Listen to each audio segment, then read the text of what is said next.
Alright, so I've gathered all the material that we need for our lasagna tonight.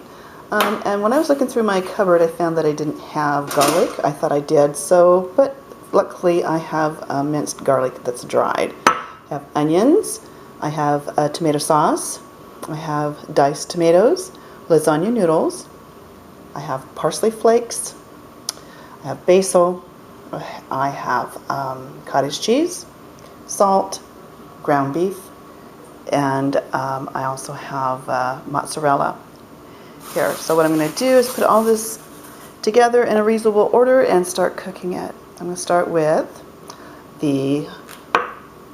first I'm going to turn on my stove here, and I'm going to turn it on to about medium.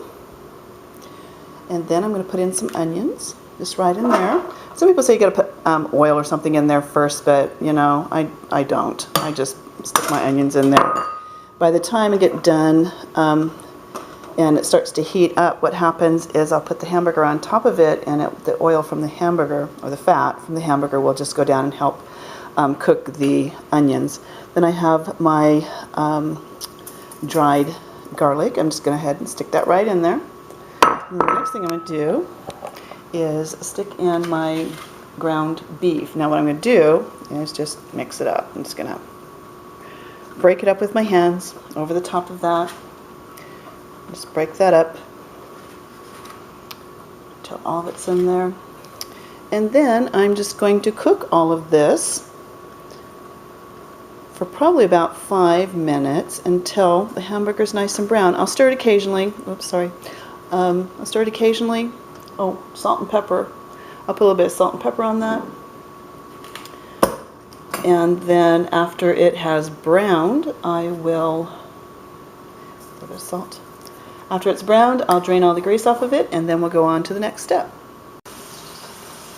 Okay, so my hamburger is brown enough now, so I'm going to take this and have it come down at an angle after I've turned off the burner. I'm going to push the ground beef up to the side here. You can see that the onions are in there and the garlic's in there too still. And then as I'm doing this, the fat's, as much of it you can see down there, how much there is. That's one of the reasons why I didn't add any extra oil to that, is because I know how much fat's in this ground beef. I'm going to drain that off, and I'm going to stick it into a coffee cup, an old one, so I can go ahead and stick that in the refrigerator when I'm done with it, so it'll solidify, and then I can throw it away in the garbage instead of taking it and throwing it down the drain. But if I throw it down the drain, that means it goes in our sewer systems and makes our sewers all icky and smell bad.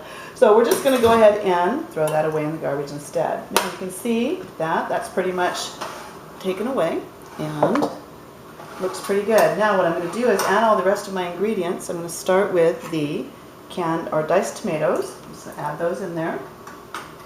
And when I'm going to heat this up to just a little bit, I don't need to really make it boiling hot, but I like to have it a little bit hotter when I start, instead of at room temperature when I put it in the oven.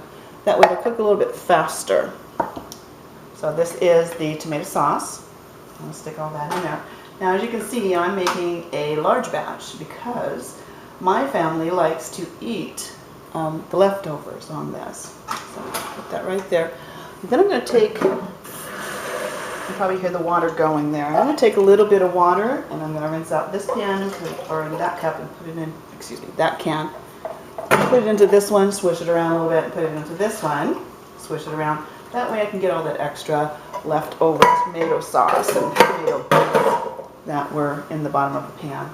Now, at the same time, I'm going to mix that up just a little bit. Next is going to come some spices. I'm going to put in some basil. Oops, gotta get the other one.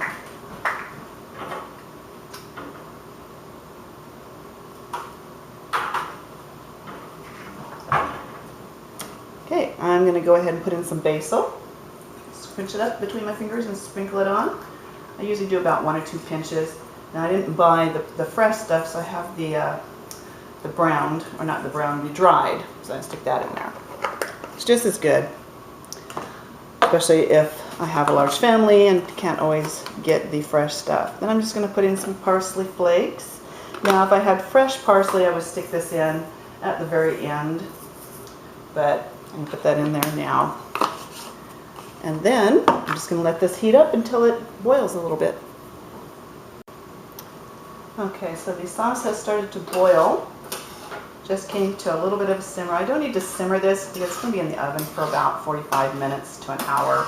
So I just wanted to get it warm enough to where it would help with the cooking of the noodles. So what I'm going to do now is go to my baking sheet here, or baking pan. This is a large size because again I have a large family. I'm going to start to layer the plain old dry lasagna noodles right in the pan here. Just going to lay them out side by side. And then when I come to the end here, you can see that the end, the noodles will fit in sideways, but it's not quite short enough, so I'm going to break that. And then sometimes there's some that are already broken. Feel free to use them. And then I just take any parts that break off and just throw them in there. And then what I'm going to do is start to layer the sauce and the cottage cheese and the mozzarella cheese. I'm going to start with just spoonfuls of the sauce here. Just going to drop them in there. Now, some recipes will say that you need to cook your noodles first. Well, you know, I've tried that and it works, but I've also tried it this way, and this is the only way I ever make my lasagna.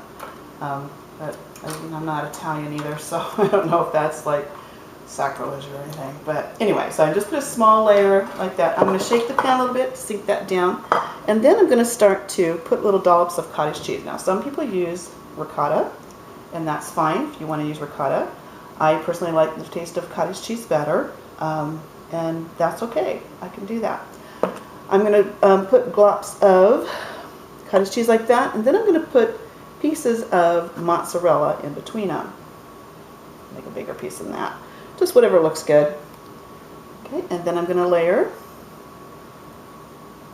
And another layer of noodles. So this time I'm going to layer them from this edge here first.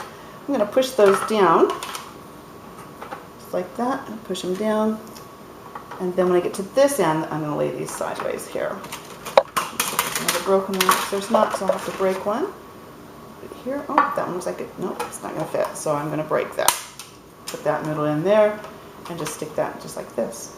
Pressing them down, shake it a little bit, and again, I'm going to spoon over some sauce.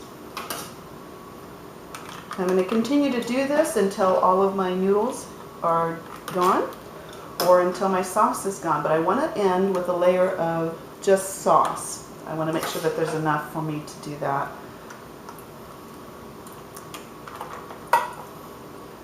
So anyway, I will go ahead and fast forward that. Okay, so I ended up with 4 layers of lasagna noodles. So I'm just going to put this last layer on top. I'm going to try to make sure I cover all of those exposed noodles. And I was making sure to offset the ricotta or cottage cheese along with the mozzarella as I was going along. Sorry, seems like I can't talk and spoon at the same time. Anyway, and then I made sure to press the noodles down to make sure that they made a good contact with the layer below it. So that looks pretty good. Of course, I always put that stuff in the sink as soon as I'm done. I'm going to shake this back and forth to sink it down, make sure it's in there. And on this last layer here, what I'm going to do is I'm going to put the rest of the mozzarella on top. This is where I can just put as much mozzarella as you like on there. Just go like that. Now sometimes if I don't have enough, I'll go and even use up the rest of the mozzarella that's in my refrigerator because I didn't cut all of that here. But I like to have a nice even layer of lots of mozzarella on here. Now next thing I'm going to do is stick this in an oven, 350, for about 45 to an hour. Well, actually first I'm going to cover it with aluminum foil. I want to make sure that all the moisture that is going to be generated, and when I cook this, it's going to stay in here and it'll help steam those noodles and make everything nice and moist and taste really, really good. Okay, so stick this in the oven. Put those underneath. Now remember, this is going to be very heavy and it's going to be really hot, especially after it's been baking for a long time. So test it first and see what happens, and move back once it gets done cooking. Okay, so I don't know if you can hear that or not, but the lasagna is boiling, and usually that means that it's hot enough and then it's cooked long enough. And it's been about 45 minutes and in the oven for 350. It's very, very hot, but let's undo it and see what it looks like here. Look, you can see that the mozzarella cheese is sticking to the to the aluminum foil there. That's also a good sign that says that it's hot enough. So, and this is what mine ends up looking like. I'll just take this off in just a minute. And looks pretty good to me. Smells fabulous, and it's steaming. And I'm going to say pretty much that this is done, and the family will once again be very happy with dinner.